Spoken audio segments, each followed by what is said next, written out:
Bien, como lo anunciamos, ya está con nosotros el doctor Richard González, jurista. Con él vamos a hablar los próximos minutos del desempeño de la fiscal después de las elecciones que se dieron el pasado 15 de octubre. Doctor, ¿cómo le va? Gracias por aceptar conversar con Ecuador en directo. Bienvenido.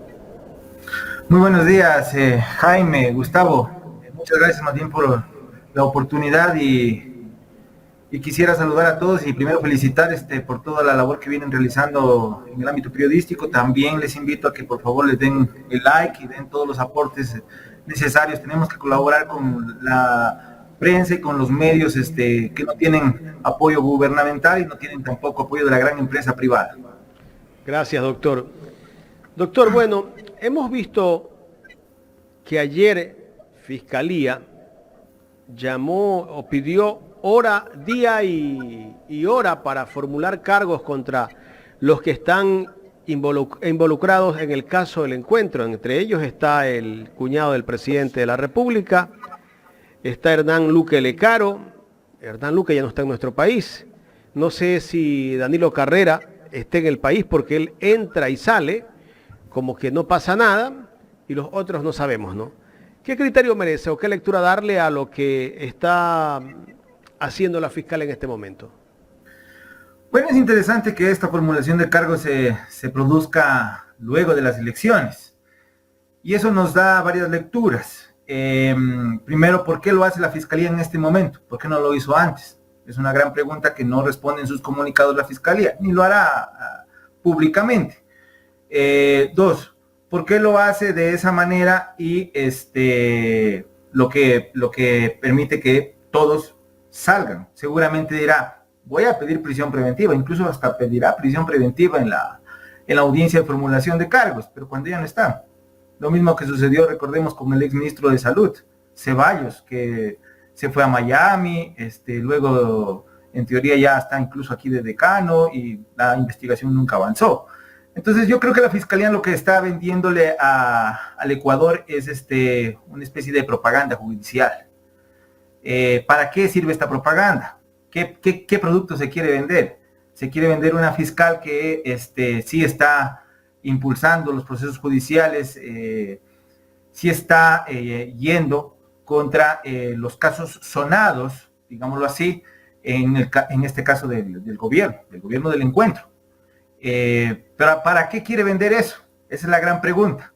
Tenemos que decir que ya viene una posesión de la Asamblea Nacional, que posiblemente tendrá que discutir, nosotros creemos que debe discutir y debe revisar y verificar cuál ha sido el desempeño de la señora Fiscal General del Estado y de la institución.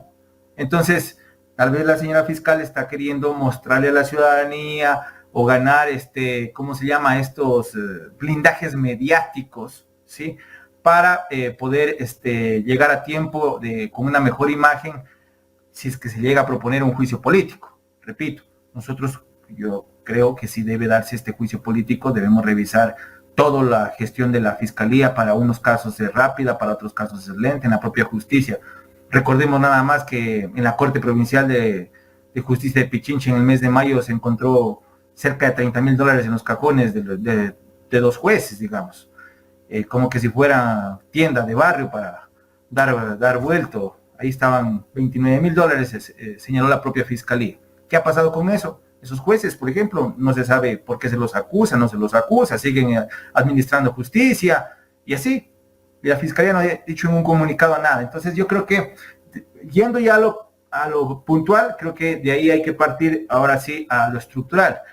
Tenemos una justicia lamentablemente que parte de la Fiscalía y que no tiene contrapeso, no tiene control. Se supone que el Estado constitucional, para apreciarse de llamarse así, se tienen pesos y contrapesos. Ningún ente o ningún organismo estatal puede dejar de estar controlado por otro, ¿cierto? Pero en este momento lo que ha sucedido es, por ejemplo, que las cortes, hablo de la Corte Constitucional, por ejemplo, no tiene un solo contrapeso.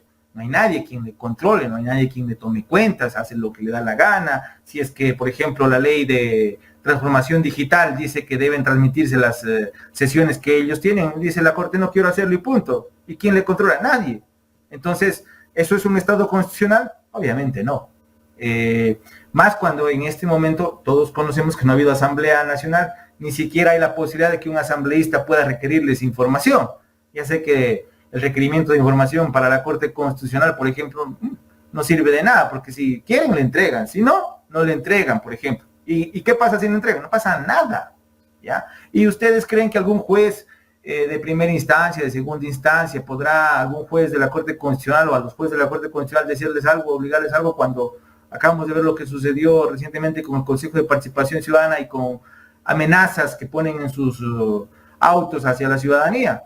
Entonces, eso es un contexto. De ahí tenemos, por ejemplo, la Corte Nacional que está liderada por el señor Saquicela, que tiene como base a jueces temporales, jueces que están puestos a dedo, porque no han pasado un concurso, y la Constitución dice que solamente pueden administrar justicia en la Corte Nacional quienes han accedido a ese cargo por concurso de mérito y oposición. Y en este caso, ellos son jueces temporales puestos por ¿quién? Por el señor Saquicela y por los que estaban en el Consejo de la Judicatura en ese momento, que dictaron una resolución que dicen vengan de forma temporal. ¿Cómo escogieron a esos jueces? Vía teléfono, vía WhatsApp. Así les dijeron, oigan, ¿usted quiere ser juez? Venga, por favor, acá lo invito, venga. Y los sentaron ahí. Y siguen sentados, sin poder explicar, por ejemplo... ¿Qué tiempo tienen sentados esos jueces, doctor? ¿Perdón? ¿Qué tiempo tienen ahí sentados ya esos jueces temporales? Esos jueces temporales, hay una resolución desde el 2019, fíjese, ¿ya? Con eso se hace mayoría el presidente. O sea, ¿ya tienen 4 años? Sí, ya tienen algunos 4 años. O sea, ya como que tienen nombramiento. ¿Perdón? Es casi como que ya tienen nombramiento, pues. Por supuesto, y no se sabe hasta cuándo, porque pueden cesar en la mañana, en la tarde. En la Corte Nacional es increíble, porque el otro día yo encontraba, por un caso que tuvimos justamente por el ex defensor del pueblo, para ese caso había un juez en la mañana y un juez en la tarde, para el mismo caso. Así han flexibilizado, dilapidado el concepto de competencia y jurisdicción en la Corte Nacional de Justicia. Entonces, ustedes tienen, ¿cuánto tiempo van a estar un juez temporal? Y les hemos preguntado en las audiencias cómo llegaron, quién los llamó. Obviamente no dicen nada, ¿no? Ellos dicen que son jueces de corte provincial y que han llegado ahí porque, bueno, les tocó. No dicen quién los llamó, qué méritos tuvieron más que otros jueces de corte provincial, quién no quiso aceptar el cargo y por eso les tocó aceptar a ellos, o amigos de quiénes son, o a quién obedecen. Todo ese tipo de cosas les hemos preguntado en audiencia, a todos. Y no pueden contestar, obviamente. Dicen que sí, que una resolución del Consejo de la Judicatura los puso ahí, y que ya con eso, fin, y ellos pueden administrar justicia. ¿Ustedes creen que el Ecuador puede creer que con ellos tenga uno independencia o tenga al menos seguridad de que van a actuar de forma objetiva, si no imparcial? No se puede. Entonces, ¿hasta cuándo van a durar? No saben. Pues, si se portan mal, duran hasta la tarde de hoy. Si se portan bien, seguirán tratando de durar hasta que el señor Saquicela se ponga ¿qué podemos decir? De acuerdo con otras, digamos, funciones del Estado, creo yo, o con otras, digamos, administradores de justicia, como puede ser la Fiscal General del Estado, para poder tener poder de negociación. Ya vemos la pelea que hubo con el Consejo de la Judicatura, con el propio señor Terán, que es presidente del Consejo de la Judicatura y que fue designado por el señor Saquicela y los jueces temporales y los otros jueces que están actuando en la Corte Nacional de Justicia. Vemos el desastre que hay, vemos que están imputados 2 vocales del Consejo de la Judicatura. Toda esta pelea por tener un Consejo de la Judicatura dominado para poder negociar con las fuerzas políticas. Ese es, digamos, el contexto general que tenemos de la justicia, y yo, digamos, sí planteo la reflexión de cómo podemos llamar Estado constitucional a un sector, a una función del Estado, la función del Poder Judicial, que no tiene pesos y contrapesos adecuados para poder ser controlado. Doctor, usted sigue siendo juez suplente del Tribunal Contencioso Electoral, ¿verdad? Sí, por supuesto, claro, incluso estoy ahora subrogando estos pocos días, sí, por supuesto. Correcto. ¿A ustedes le llegó también un correo de la Corte Constitucional que no pueden hablar de la fiscal? Primero, nosotros hemos pedido una aclaración como ciudadanos, porque yo en esa causa soy miembro de un colectivo que se llama Acción Jurídica Popular.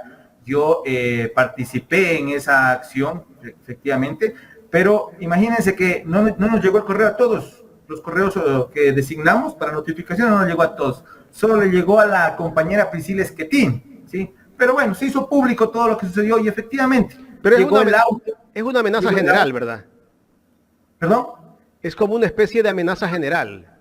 Sí, sí, pero a la ciudadanía que advierte de que no se puede hablar de aquello. Imagínense que en la universidad, o en cualquier universidad, aunque ya es menos factible que en las universidades se discuta esto, en cualquier universidad se quiere hablar de lo que ha pasado en el Trujillato, o de lo que ha hecho las resoluciones del señor Trujillo y los vocales de transición, a ver si están bien, si fueron enmarcar, con el propósito de analizar y de estudiar académicamente. Podrían ir hasta presos, porque según la Corte hasta podrían incurrir en delitos de incumplimiento de legítimas de orden de autoridad competente. Eso ¿Cuál es la intención de la Corte tomar esas decisiones? Bueno, yo creo que la Corte está también, obviamente, que tener en cuenta que está jugando en un espectro, en un momento político, sí, y lo que pretende es blindar a la fiscal primero, blindarla, así como se autoblindó la propia Corte, que ojalá no la regresen a ver, que no tenga críticas, y que ya se frene, digamos, el reclamo, la solicitud de cuentas que se le hace a la fiscal respecto no solo vea, en últimas, el plagio le dañó a los que los plagió, ¿ya? A los que les robó las ideas, en últimas, ¿sí? Pero en otros casos, ¿ya? En los que se les ha denunciado, yo soy denunciante de la señora fiscal general del Estado, por ejemplo, en el caso del señor Freddy Carrión, que se le denunció fraude procesal, ¿ya? Por adulterar documentos, porque los policías que actuaron en la detención mintieron, por todo eso, y no se investiga. Entonces, ¿acaso no quiere que se le reclame a la fiscal por eso? Porque no adelanta esas investigaciones, porque en otros casos es lenta, porque, por ejemplo, cuando yo denuncié que una sentencia en el Tribunal Contencioso Electoral la hizo el señor, la hizo en el municipio de Quito, y que la hizo el señor Diego Zambrano, ¿sí? Y que esa propuesta fue llevada por un conjuez, el doctor Jorge Baeza, y que esto se hace en los tribunales. Esa denuncia no ha avanzado, y no va a avanzar nunca, ¿ya? Entonces, eso cuando se le reclama a la fiscal, dice la Corte, no le reclamen nada a la fiscal porque es de los míos, ¿sí? Yo estoy protegiéndola. Eso está dando ese mensaje la Corte Constitucional. La Corte Constitucional se ha hecho cargo del plagio, de todas las críticas que tiene la fiscal y que no ha podido responder. Y que por eso yo creo que la Asamblea Nacional debe, como primera tarea de fiscalización, entrar a llamar a la fiscal general del Estado a que dé cuentas de todo esto, de todo lo que se conoce públicamente. Y las razones por las que los ciudadanos que comparecemos a denunciar a las instituciones, en democracia, supuestamente, ¿sí? Comparecemos a denunciar en instituciones que sabemos que no van a dar respuestas de acuerdo a derecho, pero hay que hacerlo, ¿sí? Por ese tipo de cosas que hacen los ciudadanos, por ejemplo, yo tengo 3 indagaciones previas, ya mismo pedirán tal vez hasta día y hora también para formulación de cargos, no sé de qué, pero tengo 3 investigaciones previas. La señora fiscal ha pedido a la embajada de los Estados Unidos. ¿De qué lo acusan, doctor? Primero de prevaricato por la denuncia que ya le digo, puse en conocimiento de que la sentencia se fuera del tribunal, ¿ya? 2, por difusión de circulación restringida, por ese mismo caso. 3, por supuesto delito de odio, por el tema de la tesis. Estamos denunciados varios compañeros del colectivo y mi persona. 3 investigaciones previas, ¿sí? Incluso en una de ellas se pidió al Departamento de Justicia de los Estados Unidos que le brinde ayuda, auxilio a la Fiscalía General del Estado para que revise nuestras cuentas, para que revise todas nuestras redes sociales, y tiene un equipo de policía, ¿sí? Sentado ahí, viendo todos los días tweets, entrevistas, todo lo que decimos. Así que también les mando saludos a ese equipo de policías que tiene, porque el fiscal tiene todos los días, incluye o agrega todo este tipo de tweets, y de comunicaciones que se realizan de parte nuestra, de cada uno de los miembros del colectivo, que han avanzado a identificar. Correcto, estamos dialogando con el doctor Richard González, jurista. Doctor, en este caso encuentro, la fiscal llama a juicio al cuñado del presidente de la República. ¿Usted no cree que debería también llamárselo al presidente Guillermo Lasso? Por supuesto, por supuesto. debió hacerlo, pero obviamente todos le preguntan a la fiscal por qué no lo hace y no hay respuesta, nunca la dará. Por eso, repito, la Asamblea Nacional debe llamarle a preguntar eso, debe decirle, señora, ¿por qué no ha llamado? Si la línea de investigación es justamente relacionada con el hombre más cercano, el hombre más querido del presidente de la República, que ya sale. O esperará lo que pasó con Lenín Moreno, cuando el defensor del pueblo, el ex defensor del pueblo, Freddy Carrión, puso la denuncia por lesa humanidad, esperó a que se fuera, ¿cierto? Y después dijo, después de varios años, recordemos, dijo, voy a instruir, voy a hacer instrucción fiscal. Ya cuando se encontraba el señor, ¿en dónde? En Paraguay, ¿cierto? Mientras tanto, para unos casos sí, para otros casos no.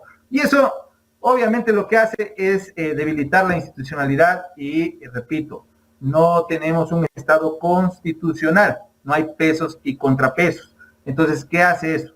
Fomenta la arbitrariedad, fomenta la tiranía y no tenemos cómo conducirnos sobre la base de las leyes, sobre la base de la Constitución, y eso daña la democracia. Es lo primero que tendrían que hacer los asambleístas en relación a decir cómo van a solucionar o qué plan tienen los diferentes movimientos políticos o bloques que están en la asamblea para poder afrontar la crisis judicial, porque hay una crisis judicial en este momento. Y tiene que ser en ese sector, en la Asamblea Nacional, donde se debe discutir cuáles son los rumbos que se van a tomar, porque hay de todo ahí. Eso incluso colabora en este momento. Jueces, vea, les digo, hay jueces de primera instancia, jueces y juezas de primera instancia que tienen un conocimiento altísimo, honrados, honestos, trabajadores, igual fiscales en fiscalía. Hay funcionarios que están, digamos, trabajando, digamos, por la justicia en razón de los procedimientos. Pero ¿usted cree que pueden subir, por ejemplo, o tener la posibilidad en algún momento de ascender gracias a su trabajo, gracias a sus méritos? En este momento no hay carrera judicial, no lo hay. Entonces, ¿qué prima? Las palancas, el amiguismo, el compadrazgo para poder subir. Eso es la tiranía de los compadres, o la tiranía del amiguismo en la función judicial. Y eso se debe discutir, porque afuera nosotros como cuando litigamos, ¿cierto? Podemos observar cuáles son los funcionarios que son, digamos, decentes, hacen su trabajo con convicción, lo que sea, pero no van a poder subir jamás en la escala judicial. Hablo en fiscalía, hablo en la función judicial, en las judicaturas. Todos los servidores administrativos o algunos incluso jurisdiccionales con trabajos que tienen contratos de 5, 6, 7 años, precarizados, no tienen estabilidad. ¿Y eso cuándo se discute? ¿Y eso cuándo se va a hablar? ¿Y eso cuándo va a solucionar el Consejo de la Judicatura? Consejo de la Judicatura que está devastado. Y a eso súmenle que tiene un defensor público prorrogado y el resto de instituciones también prorrogadas, defensor del pueblo, jueces del Tribunal Contencioso Electoral, del Consejo Nacional Electoral, contralor que todavía no se elige. Todo eso tiene temporalidad. Entonces tenemos la institución y tenemos el Ecuador que tenemos, y la Asamblea tiene que entrar a discutir primordialmente cómo se va a ir arreglando esto, porque eso asegura tener control. Doctor González, buenos días. Y ante una justicia selectiva como la que estamos viviendo y una corte que blinda esto de manera general, ¿no considera usted que ya es hora de que el país sea consultado de mejor manera en estos casos y no con una consulta que pueda significar una pérdida de tiempo y recursos económicos? Preguntarle a la ciudadanía qué hacer con la Corte de Justicia, qué hacer con la Fiscalía, qué hacer con las entidades de justicia en sí, cómo darle la vuelta a esto. ¿Considera usted que a la final una consulta sí es necesaria en este sentido? Bueno, yo creo que una consulta popular no necesariamente va a arreglar los problemas que existen en la justicia. Debe haber un debate previo y yo creo que debe hacerlo la Asamblea Nacional. Y segundo, vea, cualquier consulta que se presente, debería hacerlo la ciudadanía, los actores ciudadanos deberían poderlo hacer, pero la Corte Constitucional se ha encargado de no dar paso a las consultas populares, no dar paso incluso a los pedidos de Asamblea Constituyente sobre cosas puntuales que se han realizado. En el Tribunal Contencioso Electoral tampoco se da paso a las iniciativas populares normativas, a las revocatorias de mandato. Entonces los mecanismos de democracia directa están anulados. ¿Por quién? Por la propia Corte. Porque yo podría querer preguntar a la ciudadanía si está de acuerdo con lo que ha hecho la Corte Constitucional. Ya en su momento, nosotros como colectivo quisimos preguntar a la ciudadanía si estaba de acuerdo con lo realizado por el Trujillato, si estaba de acuerdo con la privatización del IES, si estaba de acuerdo con la venta del Banco del Pacífico, ¿sí? ¿Y qué nos dijo la Corte Constitucional? Está escrito, está notarizado, porque fue un fallo de la Corte, dijo que el pueblo no va a entender qué es privatización, que no le hemos dado un vocablo accesible y que por tanto la pregunta no puede realizarse. Y así ha venido bloqueando sistemáticamente todas las iniciativas que han tenido la ciudadanía. Ahora, si la hace un órgano del Estado, la petición de consulta, que en este caso se está hablando obviamente del presidente de la República, creo que debería primero tener en cuenta cuáles son los problemas que tiene la función judicial, ¿sí? Por ejemplo, ¿quién va a controlar al fiscal general del Estado? Llámese como se llame. En Estados Unidos ya hubo ese problema. ¿Qué se hizo? En Colombia también existió ese problema, cuando la propia fiscal general, el fiscal general del Estado estaba acusado, ¿cierto? O estaba siendo investigado. La Asamblea Nacional o el Congreso en Estados Unidos o en Colombia designaron un fiscal ad hoc para que se realice la investigación al fiscal general del Estado. ¿Por qué? Porque no puede quedar sin control. Y en este caso, aquí, todas las denuncias, no hay dónde denunciar o no hay quien procese las denuncias en contra de la Fiscalía General del Estado. Por eso, la Asamblea Nacional debe primero, yo creo, adoptar un mecanismo de esa naturaleza y poder hacer que todo el mundo, llámese el fiscal general del Estado, sea investigado. Y dos, si se va a hacer una consulta sobre temas de justicia, vamos primero hablando de cómo queremos que se componga el Consejo de la Judicatura, si estamos de acuerdo que en la Corte Nacional de Justicia existan jueces temporales, si estamos de acuerdo que la Corte Constitucional haga lo que quiera y no tenga control, todo eso. Doctor, pero usted dice que la Asamblea tiene esa responsabilidad. Sería la única, porque yo estoy escuchando últimamente a los nuevos asambleístas electos hablar de que el tiempo no les va a alcanzar porque solo tienen represado como más de 500 proyectos de ley. Imagínense, ¿en qué tiempo van a poder tratar esto? No le van a dar prioridad. Justo, la prioridad viene de la voluntad política. Entonces yo tengo que priorizar cuáles son los problemas del país, ¿cierto? En este momento el problema económico, creo que todos lo vemos, el problema de seguridad, todos lo sentimos, y el problema en la función judicial que tiene que ver con el problema económico, que tiene que ver con el problema de seguridad, también. Entonces, estos tres problemas tienen que tratarse inmediatamente y de forma urgente. Y para eso, perdónenme, creo que hay la posibilidad de trabajar las 24 horas que se requieren para poder estar debatiendo y creando los proyectos y presentando las propuestas. Pero voluntad si no política, doctor, voluntad política, doctor, es lo que menos hemos visto en los últimos 6 años. Pero esperemos que esta nueva conformación legislativa nos sorprenda. Volvamos al tema del trabajo de la fiscal, doctor González. Casi 2 años para pronunciarse sobre el caso Encuentro, pero hay otros casos como el de León de Troya y otro caso más, los INAPAPER, que nunca se investigaron, que nunca se pronunciaron. O sea, ¿por qué la Fiscalía, para estos casos que son de verdadero interés y necesidad para el país, no tiene esa prioridad? ¿Qué es lo que le pasa a la fiscal? Bueno, ¿qué es lo que le pasa a la fiscal? Todos podemos observar que lo que le pasa es que está cuidando ahí un sector, digamos, del poder. Hay un sector que es inmune, que es impune, y esa es la Fiscalía General del Estado, se encarga de que eso suceda. No hay policía, generales de policía que deben estar imputados, no hay. No hay. Tampoco hay presidente de la República, pero no hay generales de policía. Señora Fiscal General del Estado, hubo, por los periodistas de La Posta, hubo un escándalo, porque hubo grabaciones que determinaban que la vida, por ejemplo, del señor Buscán peligraba. ¿Y qué hizo la Fiscalía General del Estado? La Fiscal General del Estado es la directora, la responsable del programa de víctimas y testigos. ¿Hizo algo? ¿Hay algún responsable por eso? No, el señor Buscán tuvo que irse para resguardar su integridad. ¿Y qué le ha pasado a esa responsable del programa de víctimas y testigos por las omisiones en las que ha incurrido? Nada. Nada. Entonces la ciudadanía, el programa de víctimas y testigos, del que sacaron a mi compañera Priscila Schettini luego de nueve denuncias, y que, bueno, recién la están llamando para volverla a integrar, luego de que existen más amenazas. ¿Por qué no da cuenta la señora fiscal de eso? Entonces todos podemos concluir que si no hay generales de policía, que todos conocemos, que han estado involucrados en este tipo de cuestiones gravísimas, que atentan contra la vida o pueden atentar por omisiones o por acciones contra la vida de personas, si la señora no hace nada, simplemente lo que está es cuidando o generando la impunidad para estas personas, aupada o apoyada por la Embajada de Estados Unidos. Eso no hay cómo dejarlo de decir.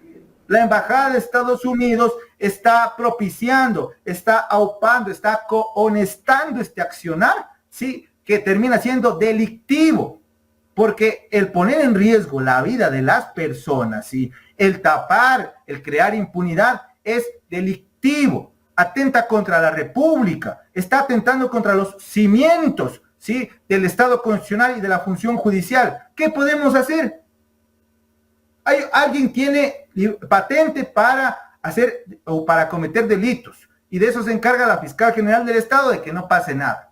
Entonces, por eso yo sí creería que debemos todos empujar con nuestra voz y exigir a esta asamblea. Sabemos que la voluntad política no existe también, porque hay los intereses, hay digamos, las parcelas de poder que se cubren, que se cooptan, pero debemos exigirles a los asambleístas que tomen su responsabilidad y que por primera vez en su actuación, digamos, ya que se posesionen, puedan darle al país también luz sobre qué van a hacer, cuál es su agenda política, cuál va a ser su agenda sobre la justicia, que a todos nos interesa. Señores, las facultades de jurisprudencia, ¿qué están enseñando? Yo no sé qué están enseñando tantos alumnos de derecho que salen de ahí a qué. ¿Cuál es el método en este momento normalizado para ir a buscar justicia por parte de los abogados? No todos, obviamente, no puedo generalizar, pero hay una cuestión que se estaba normalizando, que es ir a buscar palancas o ir a buscar cómo se paga a las autoridades para que caminen los procesos. Entonces, las facultades de jurisprudencia en silencio. La Universidad Central por los suelos, ¿cierto? La Universidad Andina ya también con temas, la Flaxo y todas las universidades de renombre, digamos, de prestigio de este país, no han dicho nada. Entonces, también hay que buscar que esas voces se hagan responsables por sus omisiones, por sus silencios de lo que están haciendo. ¿Será quizás por temor, doctor? Porque ya lo que estoy viendo aquí es que se están vulnerando muchos derechos. Claro que es por temor, querido Gustavo, claro que es por temor. Por temor se le siguió primero el juicio al presidente Lazo y no a la fiscal general del Estado. Por temor, porque debió seguirse el juicio a la fiscal general del Estado y nunca se lo hizo por parte de nadie. ¿Sí? Cuando todos creo que coincidimos, o una gran mayoría, de que debe tomársele cuentas. Todos debemos dar cuentas. Si hay una denuncia en contra de cualquiera, debe haber una investigación, ¿sí? Entonces, si hay un temor, por supuesto, y es natural que haya el temor, pero los encargados, dígase legisladores, no han sido votados ahí para que tengan temor. Deben asumir su responsabilidad, porque se los manda ahí a legislar y a fiscalizar, y al resto de autoridades también. Entonces, si quieren tener temor o quieren hacer prevalecer ese temor, simplemente deben renunciar a sus cargos y no ser cuidadores del puesto, porque eso es lo que están haciendo, encerrándose en una vitrina, ganando, esperando el fin de mes para que llegue su salario, y bueno, conmigo no es nada mientras no me llegue el agua hasta acá. Mientras tanto, el resto de usuarios del sistema judicial, lo que estamos padeciendo, lo que estamos viviendo, ya es inaguantable. Doctor, le voy a hacer una pregunta un poco delicada de contestar, pero es necesario conocer su criterio al respecto. ¿Usted cree que aquí hay injerencia de gobierno extranjero? Sí, por supuesto. ¿De lo quién? Hemos dicho antes.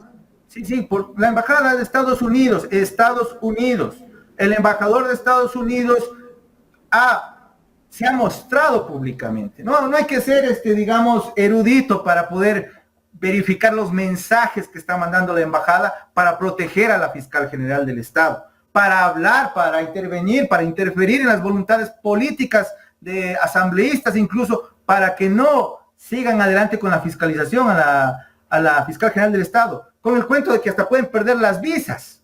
Hasta esos miedos tienen los asambleístas. Ay, no, yo no me voy a meter con la fiscal porque la embajada la protege y hasta mi visa puedo perder y ya no puedo viajar a Miami a hacer compras, digamos. Hasta esos miedos existen, ¿sí? Entonces, ya no tenemos república, ya no tenemos república independiente. Y eso hay que decirlo claro, y hay que decirle a Estados Unidos que no se debe más proteger a un funcionario que está tan desprestigiada como la señora fiscal general del Estado. No es prestigiada por la ola de propaganda o lo que quieren llamar. No, por sus propios actos, por sus propios hechos como autoridad, ¿sí? Como autoridad. Entonces, vamos a un juicio político, vamos a decirle a la embajada si quiere que venga y declare. Ellos han dicho que hay narcogenerales. La embajada, el embajador dijo. Entonces, lo que se hace aquí por parte de la policía es hacer una rueda de prensa y decir, yo sí tengo visa, entonces yo no soy narcogeneral. Imagínense, doctor, a lo que hemos llegado.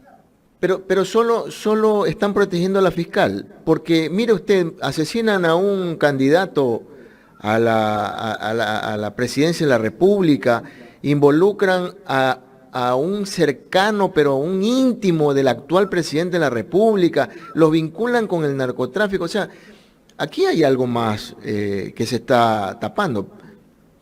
Oiga, mire que asesinaron a los detenidos. Inclusive a ellos, exacto. Asesinaron a los detenidos. Entonces, ¿qué está sucediendo efectivamente? Sí, el problema es que la fiscalía, ¿sí? Incluso nosotros tenemos el sistema norteamericano en materia penal, es la que tiene la facultad de acusar o no acusar, ¿ya? De meter preso o no meter preso a cualquiera, ¿sí? Y en este caso, por eso es la protección a la fiscalía. Y obviamente, con eso se protege al gobierno, con eso se protege a todos los intereses que tiene Estados Unidos aquí. Por eso se han hecho convenios últimamente para que vengan soldados sin que pasen por la Asamblea Nacional, sin que pasen siquiera en este momento que no hay asamblea por la Corte Constitucional. No ha dicho nada. Entonces, eso es también la geopolítica internacional y la geopolítica norteamericana lo que protege. Y eso hay que tenerlo en cuenta. Porque con todo lo que ha pasado, con todo lo que ha sucedido, diciéndonos en la cara que ellos tienen información que hay narcogenerales. ¿Qué ha pasado? ¿Dónde está la respuesta de su fiscal? La respuesta de la investigación seria de la fiscal. No hay. Y la embajada sigue protegiéndola. ¿Por qué? Porque le resulta mejor protegerla a que venga o no se sepa quién podrá venir luego de que ella pueda ser destituida. Aunque se sabe que el señor, si es que es destituida, el señor Tuainga, que es igual, ¿cierto? Tiene la misma política, tiene las mismas acciones, ha estado ahí, digamos, atrás para proteger a la fiscal, entonces no va a cambiar la política. Pero debe reclamarse a la embajada no injerencia, y reclamarles a nuestros asambleístas que si están con miedo de perder la vida, pues renuncien al cargo. Si no hay acción política de los actores actuales, los que se han elegido en el transcurso de los próximos meses, ¿usted considera que ya es hora de que la población despierte? No estoy incitando a una revuelta, pero ¿no cree usted que ya es hora de que la población se haga sentir?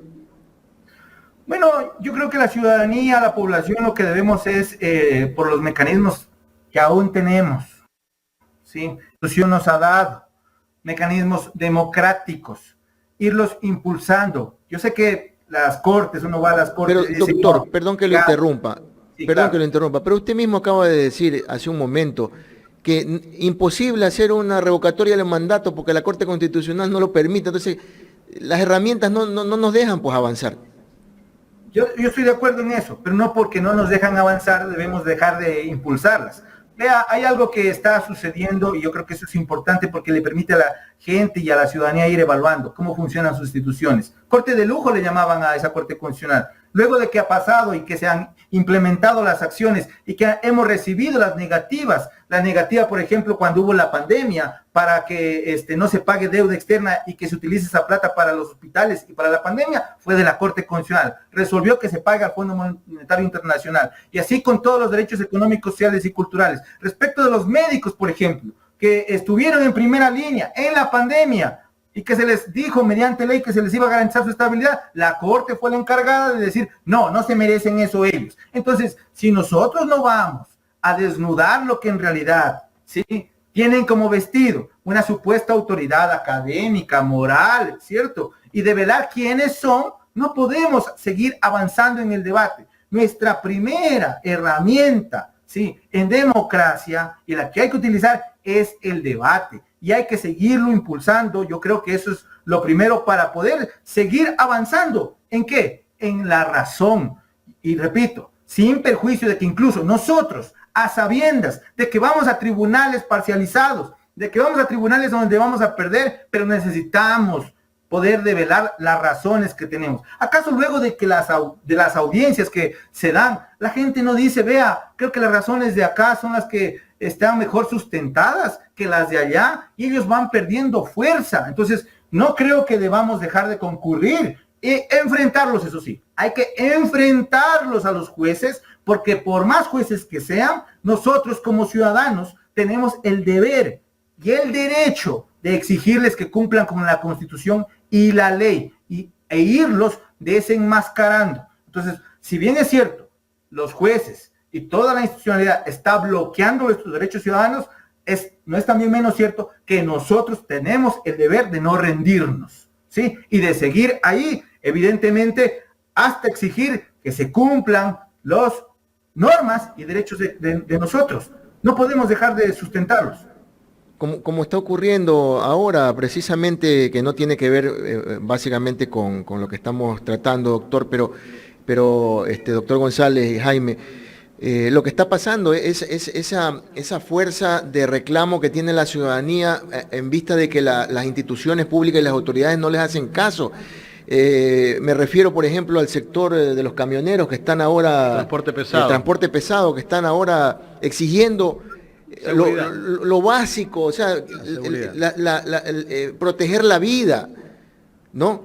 O sea, pero no, ya salen por ahí algunos expertos, ilustrados y profesionales de la ciencia política a decir que esos son los pueblos resentidos, que solamente salen a hacer daño a la política que trata de cambiar ¿cómo las califican ellos? Las injusticias que han provocado los gobiernos anteriores. O sea, a eso me refería, ¿no? A que ya es hora de que la reacción ciudadana, de alguna manera, si no se vio reflejada potencialmente en una elección, se vea reflejada por lo menos en las redes sociales, pero por Dios, ya despertemos. Es mi forma de pensar. Insisto, no estoy incitando a la revuelta, no, pero sí es importante, Jaime, doctor, que la ciudadanía comience a despertar de este letargo tan pronunciado, porque ya son 8 años, 6 años. 6, 7 años. 7 años ya de esta situación, que cada vez el Ecuador está perdiendo más y más y más oportunidades dentro de los derechos constitucionales y de los derechos civiles. Vea, yo creo que poco a poco iremos identificándonos entre nosotros cuáles son las carencias que tenemos, de lo que padecemos. Padecemos de seguridad, como usted dice. Ya yo creo que debemos irnos organizando. Estamos padeciendo todos. Entonces, ahí viene lo que usted señala, la unidad. ¿Para ir a dónde? Yo reitero, hay que ir a estos órganos, ¿sí?, a exigirles, a reclamarles, y organizándonos con iniciativas, con demandas, con lo que haya que hacer, ir a la asamblea, a llamarlos, a fiscalizarlos, pero hay que hacerlo organizadamente. Yo coincido con ustedes, mientras más seamos los que nos unamos conforme esas necesidades, que parten especialmente de lo económico y de la seguridad en este momento, primordialmente, ¿sí?, podemos tal vez lograr ir avanzando. El avance tal vez sea lento. Yo no estoy de acuerdo, digamos, con que coincido con usted en que haya revueltas o algo por el estilo. No. Tenemos que organizarnos. Mientras más seamos, mientras más firmemos, mientras más estemos suscribiendo las demandas que tenemos desde la Constitución de la República, puedan los gobernantes y los tribunales exigírseles que hagan caso a esa Constitución, a esas leyes. Si no, obviamente, desorganizados, cada quien por su lado. Evidentemente, no recuerdo quién exactamente, no quiero parecer impericia yo o mala copia de la tesis de la fiscal, pero si no me acuerdo, creo que el Che Guevara dice, divididos nos cuelgan juntos. Y eso es lo que está pasando. Jaime. Doctor, solamente para finalizar esta última inquietud. En el caso del asesinato del ex candidato a la presidencia, Fernando Villavicencio, se han tratado han tratado de distraernos con acusaciones, yo diría, sin fundamentos, hablando de que posiblemente dirigentes o la Revolución Ciudadana tiene que ver con esa muerte, ¿no? Pero parece ser que la Fiscalía como que se ha hecho de la vista gorda.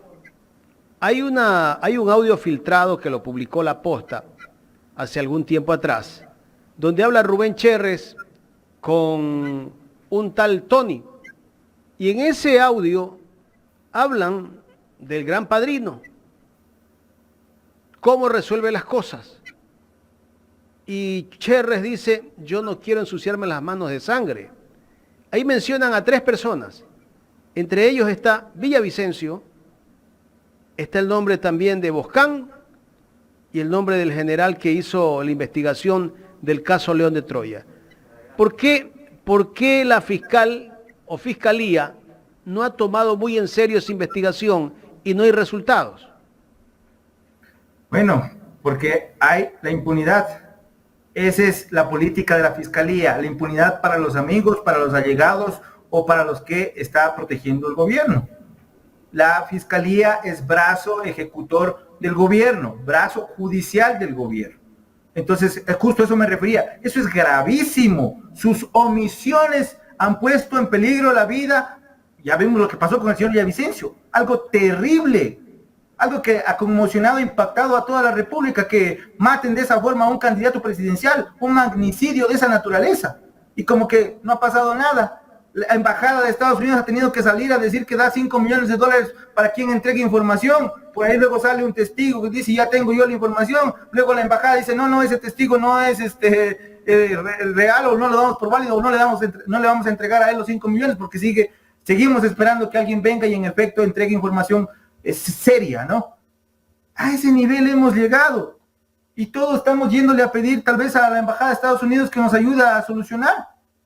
Eso es lo que tenemos, una fiscalía con unas omisiones que llegan a poner en peligro la vida de las personas. El señor Boscán, de lo que entiendo, acaba de regresar, ¿sí?, al país, luego con ese contexto. ¡Qué peligro! Y no me vengan a decir que el programa de víctimas y testigos es una protección. Todos conocemos que la propia policía, ¿sí?, tenemos dudas, no le tenemos confianza a la policía. No a todos los elementos, evidentemente, no a todos, pero sí hay o no ha existido una purga de esos malos elementos, empezando por los narcogenerales, que la propia embajada nos dijo que existían. Entonces, la fiscal general del Estado no imputa cargos, por ejemplo, por esas grabaciones, no investiga. ¿Por qué no dice, por qué no le avisaron al señor Boscán oficialmente que existía un riesgo contra su vida? ¿Quién no le avisó? ¿Por qué no se le avisó? Esos que no avisaron deben estar siendo imputados. ¿Por qué no se dice eso? O al señor policía, que en este momento se encuentra, todos conocemos, se encuentra fuera del país para proteger la vida de él y de su familia. ¿Qué ha pasado con el señor? El programa de víctimas y testigos que ya le abrieron sumario administrativo, ya lo van a sacar de la policía. Ya, imagínense, eso pasa para las personas que se atreven a denunciar. Ese es un mensaje que da el sistema, que da la función judicial, que da la embajada de Estados Unidos, ¿sí?, que da la fiscal general del Estado para las personas que se atreven a señalarle, que se atreven a criticarle. Van a quedar sin trabajo, van a poder poner en riesgo su vida, todos esos mensajes están. Entonces, claro, ¿qué generan? Un estado de miedo. Y ahí no hay libertad. Y ahí lo único que hay es arbitrariedad, tiranía, sí, y el manejo del Estado por parte de unos cuantos, que no se manejan bajo la constitución de la ley, sino sobre la fuerza. Doctor, finalmente, ¿por qué Fiscalía no exige al señor Zurita y a los familiares del señor Villavicencio que entreguen el teléfono? Y el señor Zurita, ¿por qué se opone? ¿Por qué cuando le hablan del teléfono eleva su tono de voz e incluso se pone hasta nervioso a rato? ¿Por qué? Vea, ¿por qué la fiscalía no exige eso? Porque la fiscal se llama Diana Salazar. Por eso. Cuando tengamos otra fiscal u otro fiscal, esas preguntas podrán responderse y podrá existir. Hay juristas serios en materia penal, ¿sí? Que creo que pueden ser designados para poder resolver o investigar estos casos que deben tener una respuesta desde la seriedad, no desde la propaganda judicial o desde la propaganda fiscal, que eso es lo que viene ocurriendo. Entonces, se podrá investigar y decir, a ver, traigan los teléfonos, ¿por qué no quiere traer? O venga aquí a presentar esto. Pero ya la hija dijo que lo había botado al río Tomebamba.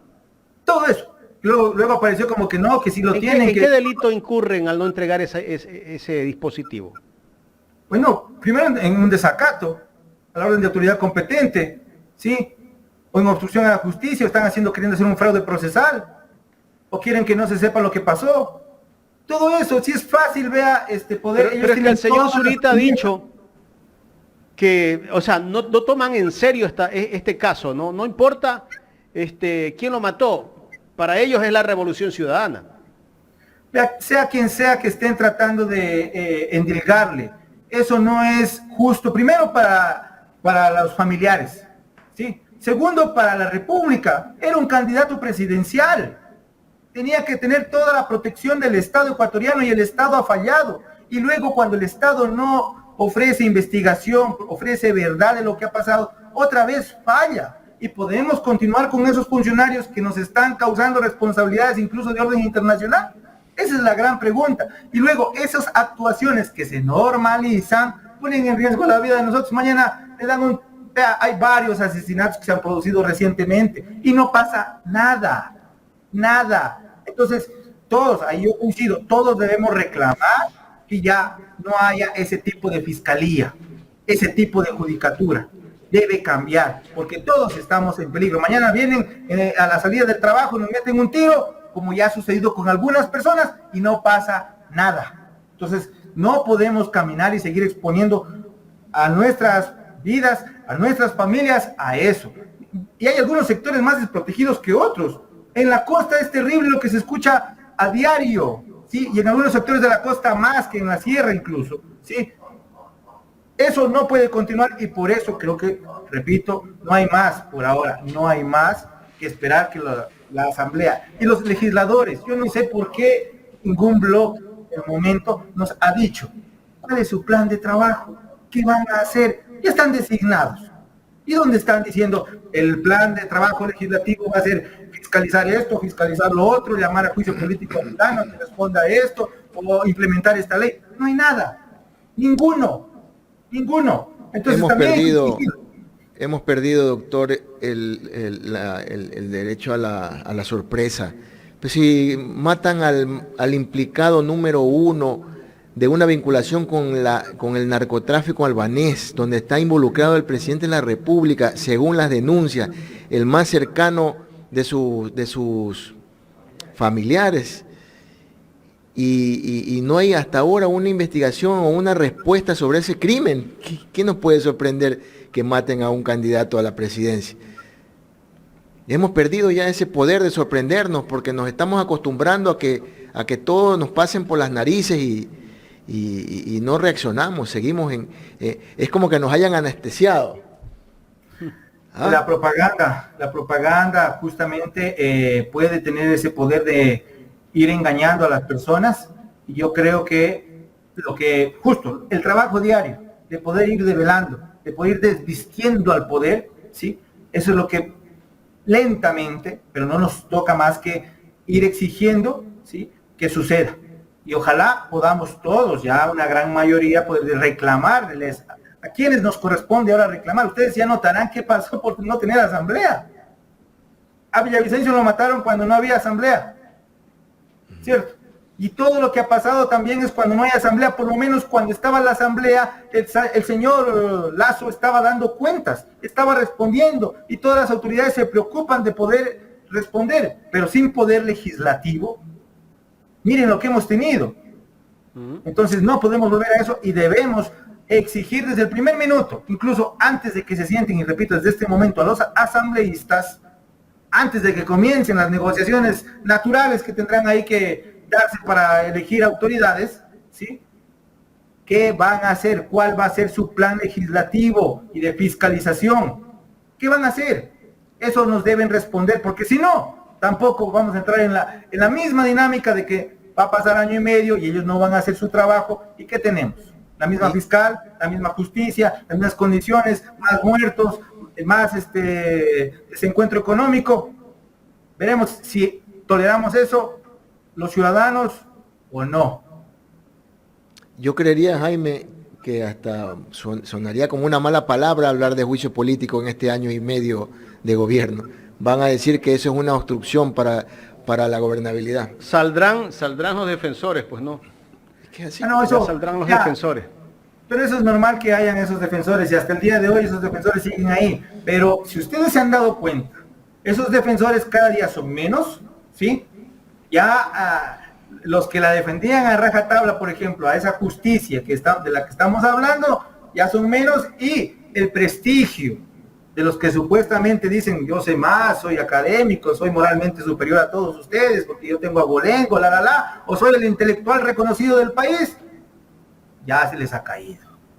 Y poco a poco van perdiendo la posibilidad de salir de frente a respaldar a ese tipo de autoridades. No sé si ustedes se han dado cuenta, yo creo que sí, que eso ha sucedido, poco a poco. Y hay muchos actores que lo hacen por debajo, ya no lo hacen tan de frente, pero ya también les duele que les está llegando el agua al patio de su casa. Ya veré por ahí a construye, plomo, romo, que estarán defendiendo todo esto. Doctor, queremos agradecerle. A ustedes, a la audiencia, y reitero, vamos por el superchat, vamos por todo el apoyo, porque este trabajo de todos los medios es el que ayuda a poder tener debate. Los grandes medios no tienen este cruce de ideas, esta contraposición, esta verificación de información, esta contrastación, no hay. Les agradezco mucho a ustedes también, muy amables. Doctor, ¿usted estaría dispuesto a liderar esta unión que hace falta de la población para poder demostrar su descontento ante estas situaciones? O sea, más que llamarlo de liderar, yo creo que nosotros desde nuestros espacios tenemos el deber, la responsabilidad de ciudadanos de seguir haciendo el trabajo que venimos haciendo y no desmayar, que es con propuestas, desde uniéndonos con los sectores que estén de acuerdo, que coincidan, de ir con las propuestas hacia las instituciones. Yo creo que sí, es momento de conversar, de una gran conversación nacional, y no podemos rehuirla. Hay que conversar. Es importante. Llámese como se llame, sea blanco, sea negro, hay que conversar, sea azul, sea verde, hay que conversar, porque no podemos dejar de observar que tenemos que salvarnos. ¿Y cómo nos salvamos? Defendiendo nuestros derechos, no ganando, digamos, dádivas a base de ruego o a base de nuestro silencio, como está ocurriendo. Y hay mucha gente. Yo me he sorprendido, oiga, hay mucha gente que está dispuesta, que pone en riesgo lo único que tiene en este momento, que a veces es su trabajo, ¿sí? Pone por encima su dignidad y arriesga su fuente de ingresos. Y eso, al verlo, no sabe cómo a uno, digamos, lo pone en una posición delicada para poder, primero, tratar de proteger a estos compañeros, que generalmente son lo único que viven, compañeros y compañeras, las mujeres que son las más decididas. Yo prefiero las lideresas mujeres, ¿sí? Yo confío en las lideresas mujeres, creo que es momento de lideresas mujeres, yo por eso apoyo, estoy en cualquier mandado, ¿ya? Que hagan mis compañeras presidentes que tienen, Angélica Porras, Alejandra Barba, bueno, y más mujeres. En esa posición nosotros estamos. Creemos que las lideresas mujeres son las que deben y están dispuestas. Lo mejor es que están dispuestas y han demostrado que tienen mucho coraje, mucha valentía y por sobre todo inteligencia e ideas. Inteligencia e ideas. Y están rompiendo justamente el statu quo con esas propuestas, con esas ideas. Y muchas mujeres más que están recibiendo incluso insultos, ataques, pero ellas van avanzando. Alondra Santiago, bueno, muchas mujeres más. Yo por eso preferiría estar liderado por mujeres. Muchísimas gracias, doctor Richard González, por aceptar conversar con Ecuador en directo. Gracias a ustedes, buen día, ¿no? Hasta luego.